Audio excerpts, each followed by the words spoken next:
Waves all the way to Washington, but now it's on to round two. After the Kansas Supreme Court ruled Democrat Chad Taylor can take his name off the ballot here for U.S. Senate, Andres Gutierrez talked with Secretary of State Kris Kobach about his new demand now. Good evening, Krista. Kobach left a campaign event here at the shooting range about an hour ago. He tells me that despite today's ruling, he continues to march on. Before firing his rifle, Kansas Secretary of State Kris Kobach took aim at the state's highest court. It's really pretty outrageous.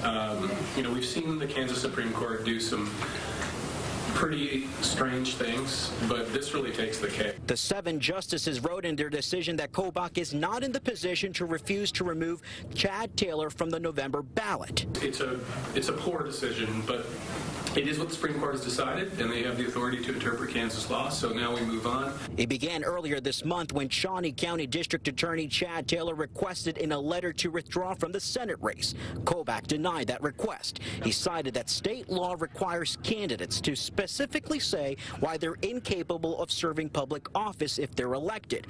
But the Supreme Court ruled Taylor's letter to Kobach was good enough to withdraw. We're not anticipating taking any action at this point.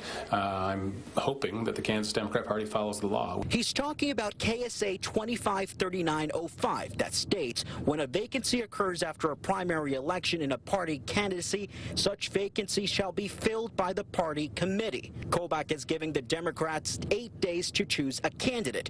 But election experts say that'll be tough without violating a federal law that requires ballots to be sent to overseas military voters no later than 45 days. I expect what will happen is the Democrats won't do anything, and then it'll be up to Kobach to try to sue, and by then it'll really be out of time. With the control of the U.S. Senate in the balance, all eyes are on the Sunflower State. If it all comes down to Kansas, this decision of the Kansas Supreme Court could turn out to be very important indeed. In a statement, the Kansas Democratic Party applauded today's decision, but did not comment whether or not they will name a replacement candidate. Reporting live tonight in Olathe, I'm Andres Gutierrez, 41 Action News.